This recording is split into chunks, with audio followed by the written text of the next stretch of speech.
Hello and welcome. My name is Victoria Lasore, and I'm the Chief of Staff at the Athena Center for Leadership at Barnard College. On behalf of Barnard College and Women in Hollywood, it is my honor to welcome you to the 11th Annual Athena Film Festival. This festival is dedicated to celebrating the stories of bold, courageous women leaders and the filmmakers who bring these stories to life. Thank you for joining us. This year's festival would not be possible without the support of our dedicated sponsors. Please join me in thanking Athena's founding sponsor, the Artemis Rising Foundation, and its CEO and founder, Regina K. Scully, whose visionary leadership makes our work possible. A special thank you as well to our premier level sponsor, the Alfred P. Sloan Foundation, which shares our commitment to showcasing stories of women in science. To all of our sponsors, whose names you'll see before each film and event, thank you for your commitment to challenging our culture to be more inclusive and to inspiring audiences in the process. It is my honor to introduce this panel on Entertainment on Lockdown, How COVID Has Changed the Industry. This event is hosted in partnership with Barnard Women in Entertainment. And I'll now turn it over to Kathy Perfimos to say a few words and introduce our moderator. Thank you all so much for your interest in this panel. I am so impressed with our panelists and moderator, three of whom are Barnard alums, and I know that they'll be able to provide rich insights as to what we've gone through and what a post-COVID entertainment business may look like. This panel is brought to you in part by Barnard Women in Entertainment, of which I am a co-founder and board member. In its over 10 years of existence, this alumni organization has successfully established a West Coast and East Coast branch, and it boasts scores of women achieving in the fields of television, streaming, film, theater, publishing, and more. We are so honored to have partnered with the Athena Film Festival over the years and are astounded at the many contributions the festival has made. We hope you enjoy our panel. Now, it is my pleasure to introduce the moderator for this conversation, Elena Blechter. Elena is the co-executive producer on Netflix's new series, Ginny and Georgia. She is also currently consulting at Spotify in the scripted podcast division, where she is working on the Warner Brothers, DC Comics, and Archie Comics podcast adaptations. She was previously the head of TV and film at Frolic Media and director of scripted content at Dynamic Television. Over to you, Elena. Thank you, Kathy. I'm thrilled to be here today talking to three amazing women about how the COVID-19 pandemic has impacted the entertainment industry.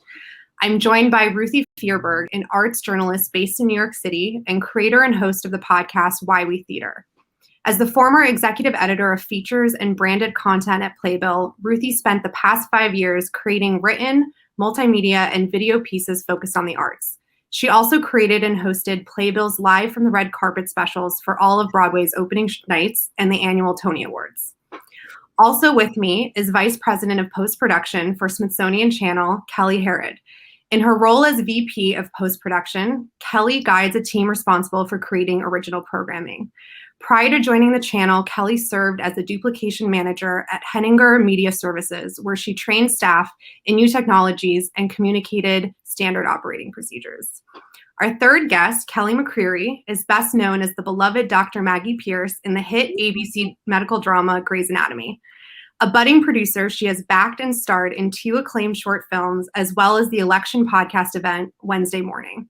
In addition to her thriving career, she is a board member for Equal Justice Society and a celebrity ambassador for Michelle Obama's When We All Vote. Thank you all for joining me. So to get us started, let's go back a year to March 2020. What were each of you working on when the lockdown became official, and how did your respective businesses pivot and respond? I can jump in there. On the kind of nonfiction side for Smithsonian Channel, we were just knee deep in both in-house original productions and also guiding our external teams, our external production companies that are around the world. Business as usual. That was March 12th, a Thursday, and we got this email, we're going to do a test run company-wide. We'll just test Friday, March 13th. That was probably a clue there. We'll see how everyone works remotely, working from home, and we just never went back. That was the last time we were actually in the office. So it was a very quick pivot and really figuring out how to have our editors, our assistant editors, post managers, and post coordinators work from home. So there was a bit of a technology shift with our new workflows, and then trying to figure out how to get people to all communicate in this new kind of work from home world. So yeah, it was kind of a surprise, and we weren't really prepared to be kind of not coming back to the office. Yeah, in our case, oh, sorry, I didn't mean to cut you off. In my case, I was shooting one of, I think it was episode 20 or 21 out of what was supposed to be a 25 episode season of Grey's. And I had a scene that morning actually with the late Cloris Leachman.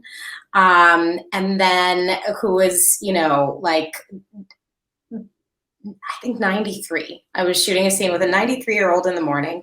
And then I was in the middle, literally holding a 7-month-old baby in my next scene. And the whole time I'm thinking, like, as I was thinking about COVID, I was like, this is so intense. Like, all of these vulnerable people on our set. The next thing I knew, we had our team marched in, our leadership team, our showrunner, producing director, and our line producer came in and said, literally middle of the scene, mid-sentence, that's a wrap. We got to shut it down right now.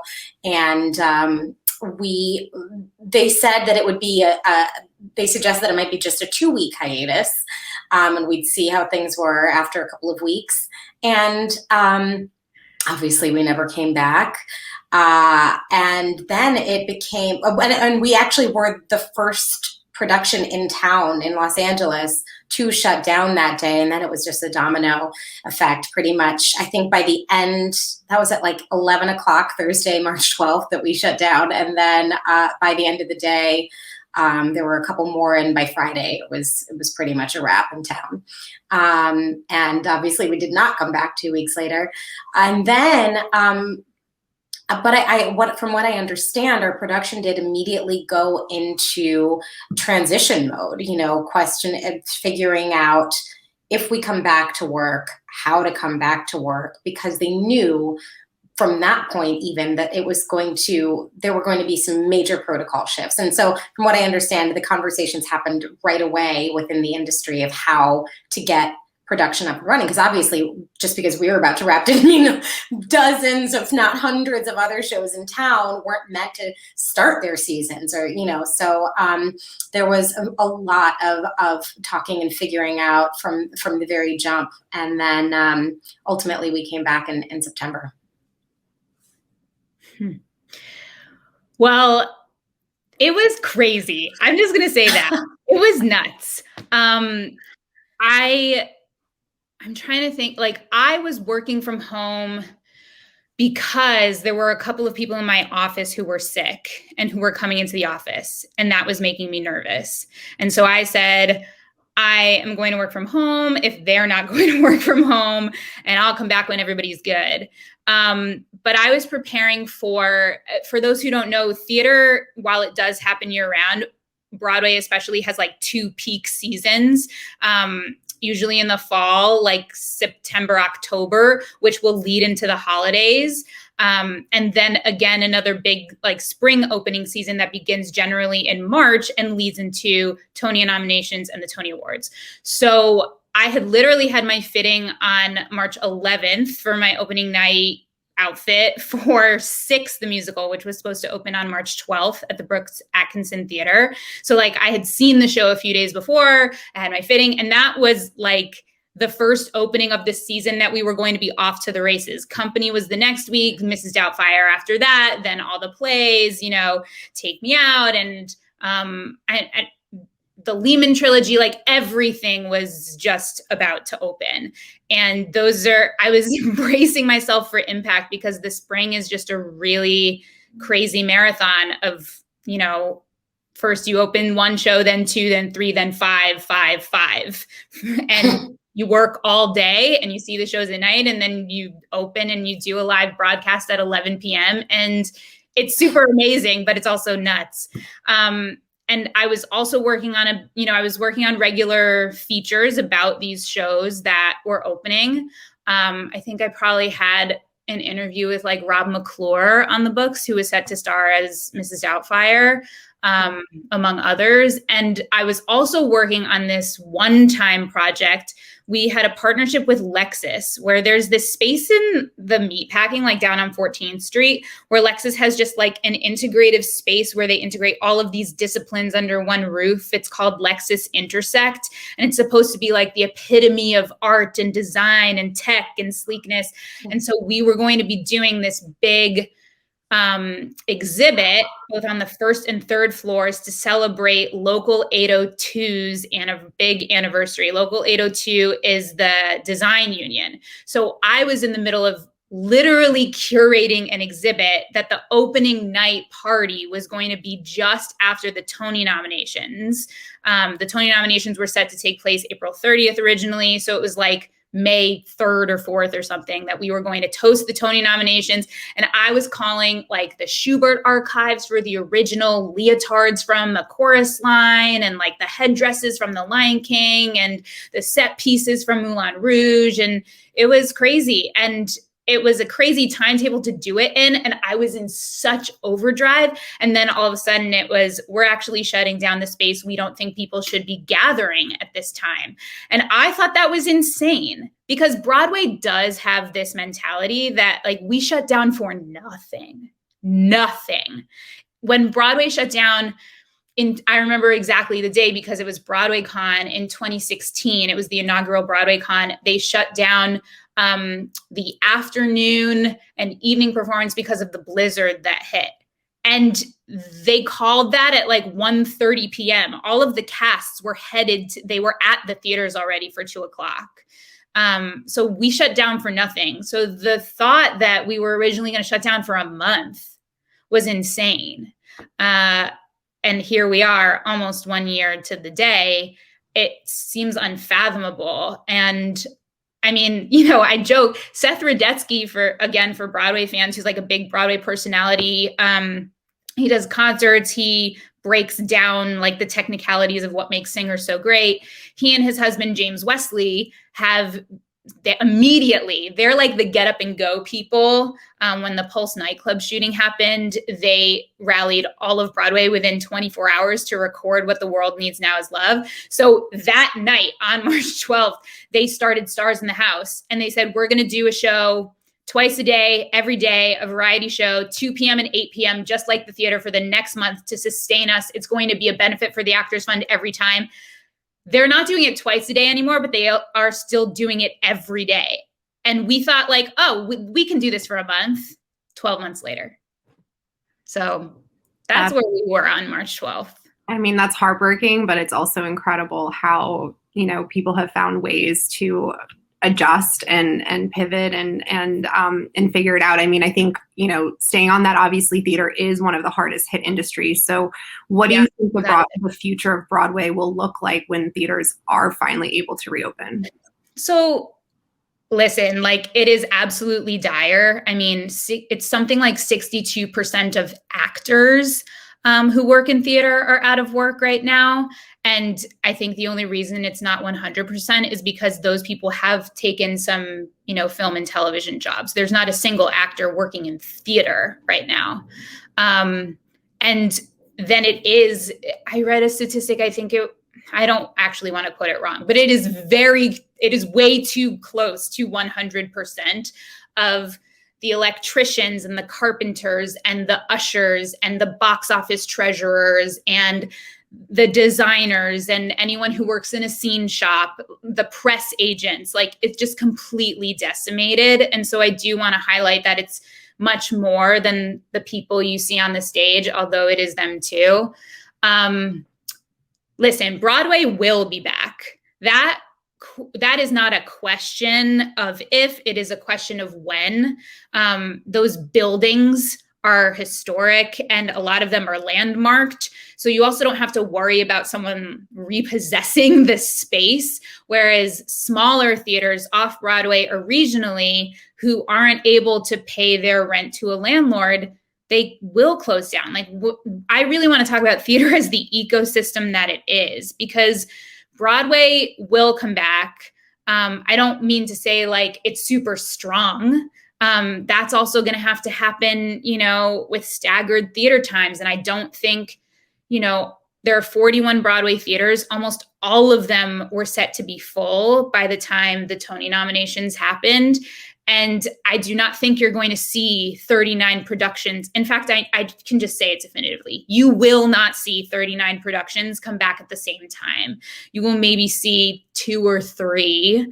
I don't know which 2 or 3 those will be, but I was just talking to a sound designer, Jessica Paz, who won the Tony for Hadestown, and she was talking about that there's literally a limit of equipment from these sound places in order to tech a show, that you can't open 40 shows at once because you need extra equipment for designers to be talking to stage managers, to be talking to directors, to be, that you don't have when a show is up, but you have when you're mounting a show. That there's also limited rehearsal space, There's a reason why not every Broadway show opens on April 1st of the year, even though they would all love to, because that's perfect timing for awards.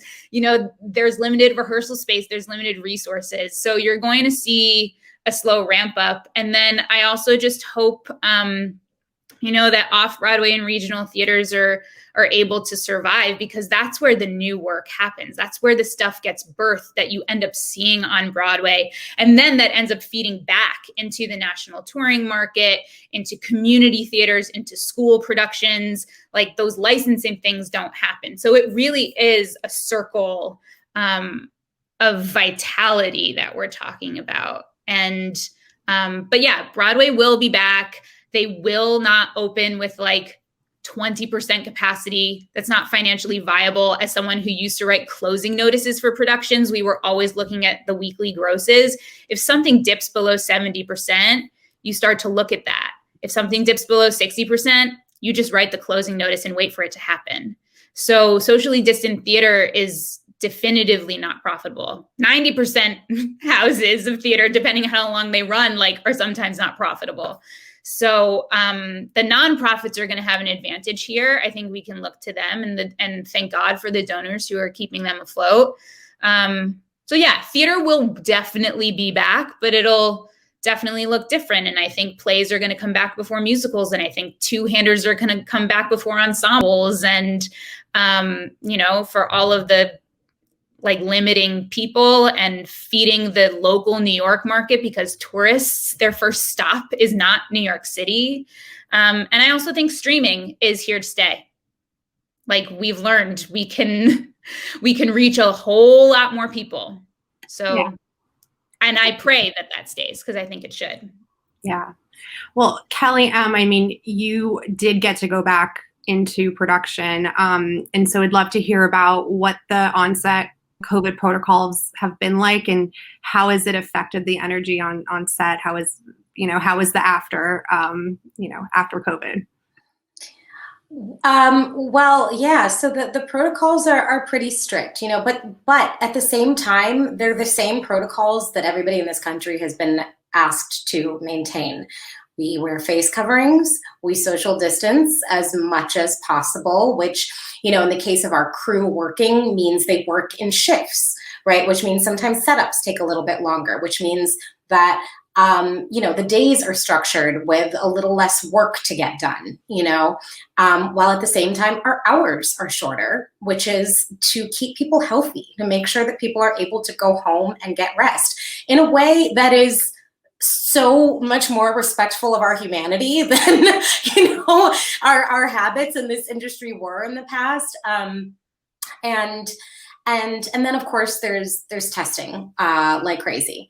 The thing is though that the testing, which was sort of it wasn't controversial, but remember early on, it was hard to get tests. Especially very early on, but even by September, testing, as it was becoming more available to everyone, it did feel like a luxury. But the thing was, what I realized later was that it wasn't meant to it wasn't a privilege to just like get tested because that kept us safe. The testing affirmed that everything that we were doing was the right thing to do, that we could go on, as with the protocols that we've been using because they were successful. In the case of our show, it's funny because I especially at this point, what is it, like 6 months later, almost since we started, since we went back, most shows do not take place in a hospital and are not doing a COVID storyline, which Grey's Anatomy has been, and so we are very safe because even in our scenes we are in face coverings in most cases. So for me, it has been I'm very lucky to feel incredibly safe when I go to work, but I also know that within our industry, because we have been so generally largely disciplined about those 3 very basic protocols, the distancing, the hand washing, the face coverings, that the rate of infection within the industry is infinitesimal by comparison to the rate of infection in the country, which I think in November was something like 25 to 30%, at its height. It was bananas. And within the industry, it was something like 0.02%, right? So it was really, it was fascinating because you see all these celebrities being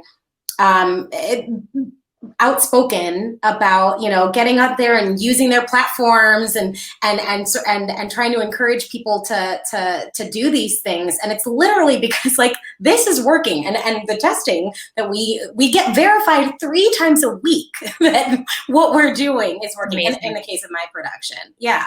So that's what that's how we've been able to maintain and keep the show going, keep people employed, get this industry, because the industry, very much like the ecosystem of theater, not just in New York, but anywhere, any downtown area where there's a district, it is a whole economy and not a small one. Down from like dry cleaners to stationery shops, like everybody is employed within this industry. And so we're really, really grateful to have been able to not just go back to work because people were tired of being at home, but to be able to do so safely and get people back up on their feet, which of course everybody in this country is in a rush to do. But I feel like our industry has been so exemplary at saying, like, this is how you do it safely. We promise it works. We can, in many cases, obviously not everything is possible because it does cost money. The testing does cost money, and so do protocols like being able to stay distant. That might mean that in certain scenarios, depending on what kind of work you do, that makes it very difficult to do your job. So obviously it's not a silver bullet for every single situation, but yeah, it's been really affirming, to be able to come back and be at work safely and sort of be a model for that in this economy. Yeah, watching the show, you guys are the safest set because you're, in full PPE and we're, before the helmets. So many teams are in the, in surgery with the medical masks on. So, so it's incredible. I'd love to hear about kind of what you first thought when you heard that the show was going to dive into COVID and how you feel audiences are responding to the storylines. I thought, my first reaction was, wow, that's really bold. Because while Grey's Anatomy has always, from the very, very beginning, been a trailblazer in terms of like making statements, maybe not articulating them, with language, but making statements in the casting, making statements in, the kinds of stories that we tell. And then, maybe more so in recent years, kind of taking on issues, head on.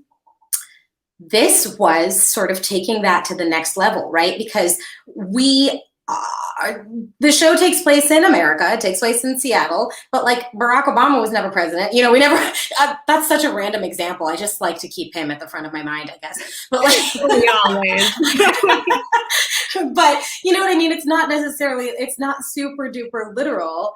And so it would have been easy for us to sort of stay in like fantasy America where COVID was not happening.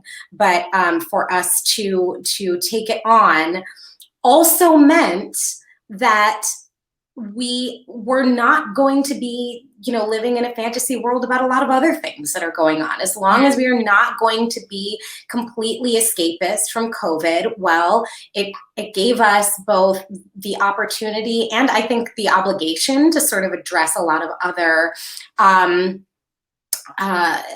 concerns that we are facing as citizens of this country. And the reason, you know, that they ultimately took the very, I think what I understand was a pretty difficult decision of moving forward in like real life COVID was because as we are as connected as we could possibly be, and on our show, to the medical industry. We consult with doctors and nurses and researchers and specialists of all kinds for every single episode.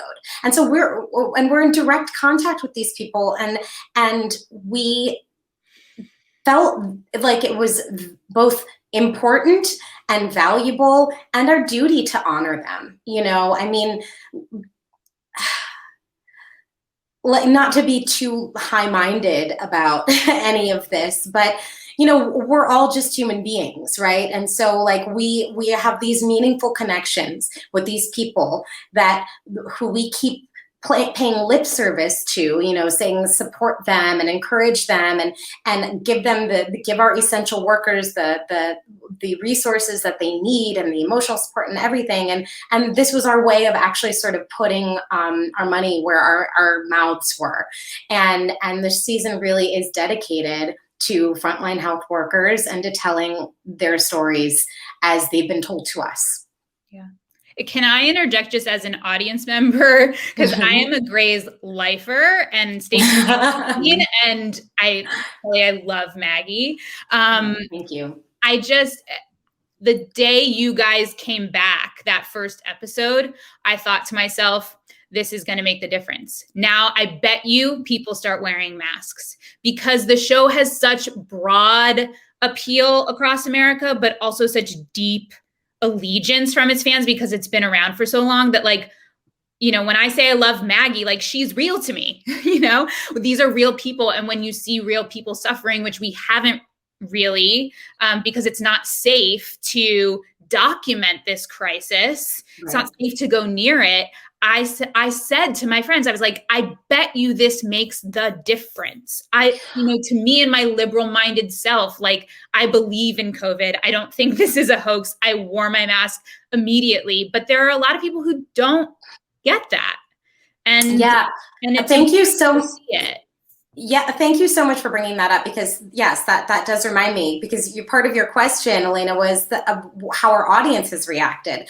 And of course, there is a portion of our audience that wishes that we had delved into escapism because people are exhausted and traumatized by this experience, and maybe they don't want to see it on TV. Fair, you know. But as Ruthie was just saying, there is also a significant and, to me, very meaningful portion of our audience who said, "Oh gosh, because I didn't know anybody who suffered from it, because it didn't happen in my town, for whatever reason, it never seemed tangible to them. Oh, I had no idea it was like that." I cannot tell you how many times I've seen that kind of feedback coming from our audience members. And so for me, and again, not to be too high-minded about this, we're making television. It's not like a public service announcement, but if it can be, then so much the better, in my opinion. I mean, that's amazing. It's why I'm in the business. We have a way, we have this power to educate and to show people a different perspective. And I think it's really important to do that in our storytelling. And I applaud you because, I love the show. I think it's very important that you did delve into the subject, and it's amazing that it's resonating with the audience and it's changing lives and saving lives. That's incredible. Thank you. We hope so. Yeah. I love Kelly H. I'd love to talk about post-production, and just walk us through what the shutdown meant for you and how your team handled transitioning everything remotely. Because I know, on Ginny and Georgia, we were in the middle of post during shutdown, and it slowed everything down, and it was hard to transition, but everybody figured it out. But I'd love to hear how you tackled that task. Absolutely. Yeah, it is about re-examining those schedules that are, most likely we're always up against the air date, of course, but really just packing in as much time as you can for what for us was reliance on, the cloud. We didn't really shift to editing in the cloud. I know a lot of companies are doing that. We didn't really feel the need to totally switch to that. So we were using a combination of cloud platforms to upload and download materials to folks at home, along with just like good old external hard drives, and saving back to the drive with an editor, on site at their home. I think going back to that team communication piece of it, I think that was the real challenge. Post-production is such a team sport that we're constantly talking with each other on the floor, swinging by each other's offices, swinging by the suites to check in on each other, and you just can't do that. And Zoom is great, but that it cannot do. So just kind of getting people used to this world where it is a chat, it is an email, or sometimes it is just a call. We do have those phones that we all forgot about and how to use. So that was really kind of a shift. And as a manager, I think going back to that health and wellness piece, that I hope is something that really does stay with us after after this subsides, is, as a manager, the nonverbal cues that you get from your employees day in and day out, how they walk through the halls, kind of how they're sitting in meetings. I take in all of that information just to know how people are doing. And unfortunately, when we're all working from home, I can't really get that additional information from them. It does take a bit more on my part as a manager to just check in on them, whether that's sending a chat or setting up an actual one-on-one call to just see how they're doing. I think a lot of people, especially the parents in this situation, which I still don't know how parents are doing it in this time, working from home and also caring for their children and their spouses, and also sick relatives. It's just they're superheroes, but making sure that they know flexibility in the schedule, because yes, as Kelly said, it is just TV. At the end of the day, it is just TV, but making sure that they feel comfortable enough to say, hey, I need to take a couple hours off in the middle of the day, or I'm going to miss this meeting, making sure they feel okay about saying things like that. So that tech piece, really, given everything, I think the tech piece was the easiest piece, because we do have existing platforms that help us kind of get through the hurdles of that. But that team communication and just really stressing people to take care of themselves, and making that kind of the norm now, that people are always checking in and taking time off. I think those were key things that were part of our team. Isn't it funny how things have gotten so much more humane? Yeah. Yes. Like, imagine making sure working parents have the time and space that they need to actually come into work with a readiness and the headspace to do it. Yeah.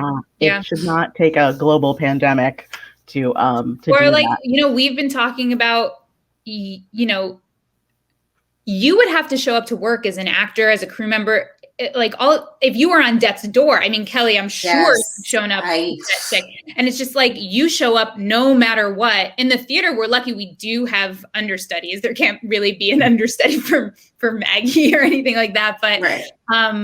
But you don't call out. You don't call out. And you can risk future jobs if you're known for calling out often. And now the practice is could you imagine showing up to work with a fever now? Oh, I think about scenes that I've shot where, like, the second they call cut, I'm hacking my brains out and going, like, I'm so sorry, I'm so sorry. And, like, going, that's, first of all, disgusting, you know? And, but, like, that no one was like, you know what? We got to call it today. Is there another scene that we can do today, you know? Or, you know, as Ruthie was saying, it's not like I've ever been threatened to not, that if I call out, my job will be at stake or something like that. But you know that so many things are in the balance, right? And a lot of factors go into how the schedule is made. And like, you can tough it out and get through this workday, but it's like, actually, please, let's spare all of us and stay home, you know, is the new mentality. Well, speaking of, you know, what do you think, what COVID lessons or protocols do you think are here to stay, you know, and moving forward? Masking. I mean, especially like being in New York, I think, I don't know that we'll ever ride the subway without masks again. I really don't. Like, think about the subway. I plan to never fly again without a mask. Yeah, I mean, I think that masking is probably here to stay. Whether that carries over to like theater audiences or not. You know, I listened to Brene Brown's podcast, Unlocking Us. She had a grief expert on pretty early on in this new endeavor. And he said something that has stuck with me, that on 9/11, or after 9/11 rather, the security in airports was unlike anything we had ever seen. And it's not like that went away after 2 or 3 years. Right. That's just how airports are now. And so I think that similarly, masks are here to stay. Not going to work when you have symptoms is here to stay.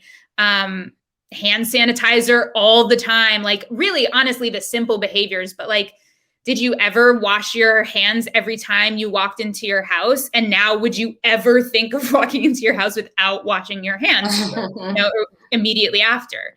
I think like simple behaviors like that are probably here to stay.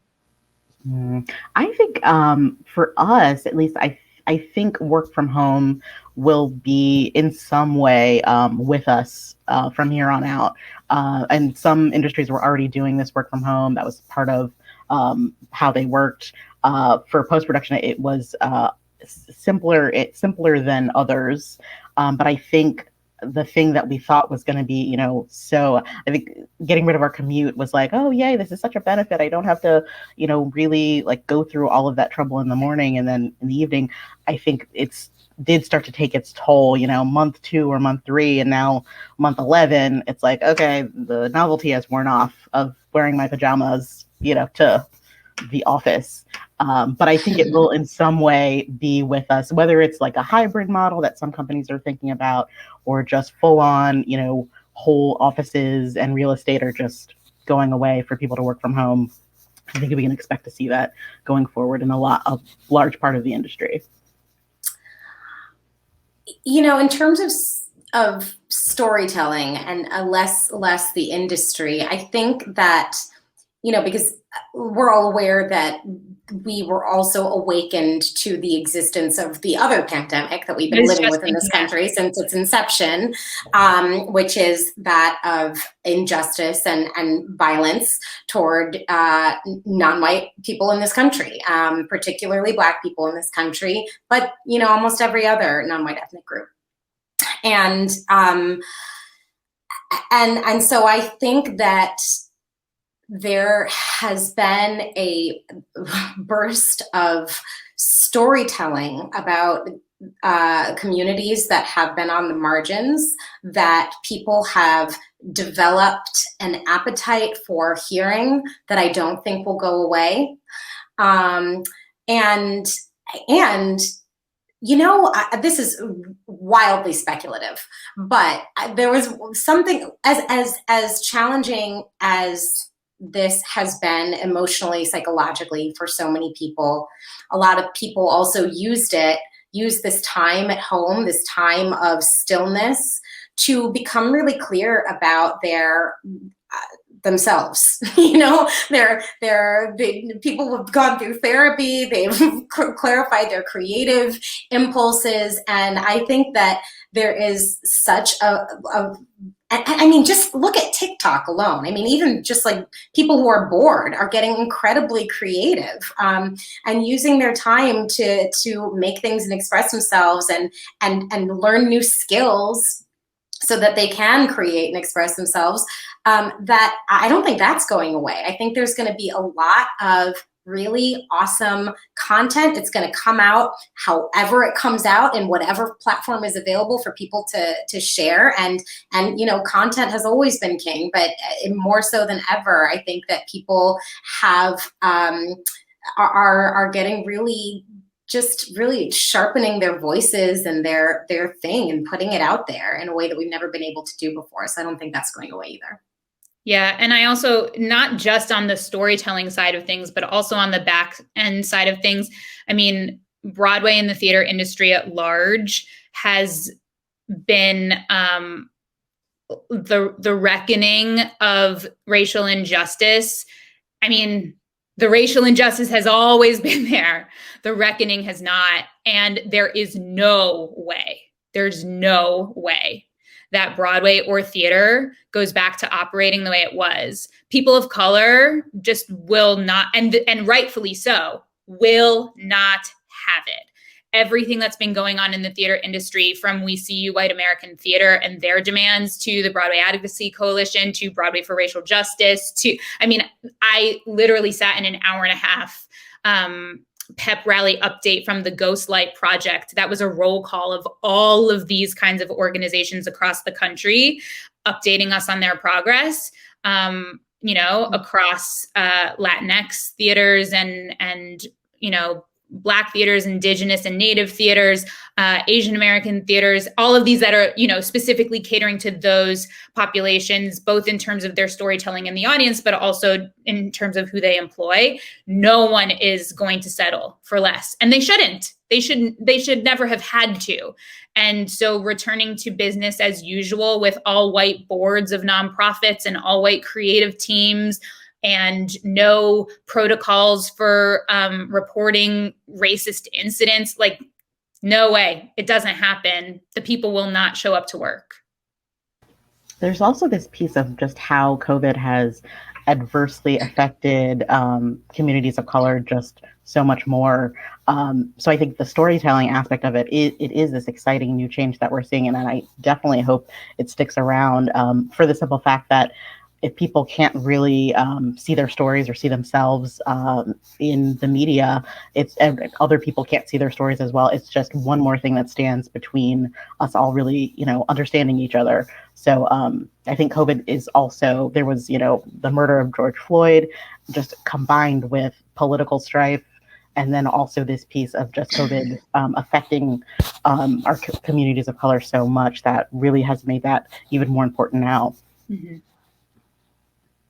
Yeah, I mean, it's been a really transformative year, and we just all hope that this was the kick we all needed to actually make progress. Because, as Kelly said, this has been happening forever, and this conversation is not new. But hopefully, this is the time that everybody is ready to make progress and move on. So let's hope that that's the silver lining of everything. Yeah. We're towards the end of time, so I have one final question. As I said, it's been a transformative year, and when we first went into lockdown, I think none of us predicted that we'd still be here 12 months later. What were there any business predictions that you kind of thought, right at the start of the pandemic, and which of those predictions were so wrong that it's laughable right now? Oh. Yeah, I don't think I got everything wrong. I will just say that. I did everything I thought would happen, did not happen. We're still here. And just that work from home piece, I think I really thought, people with the longer commutes will love this. And people with kids will love this. This will be great for them. No. I was sorely mistaken. Just because I think we need that separation from work and our home lives, and working from home just makes it even harder to do that. Even those like visual cues that you get in the office of like, oh, that person's going to lunch, I should also go to lunch. It kind of just skips by when you're at home, on your own. So yeah, that's something I totally got wrong. It is really also troubling to see like just the numbers of women that have had to remove themselves from the workforce.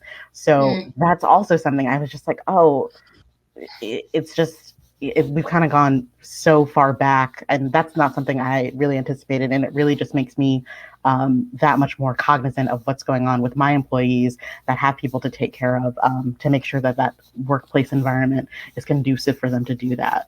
But all my predictions, all wrong. Yeah, didn't get one thing right.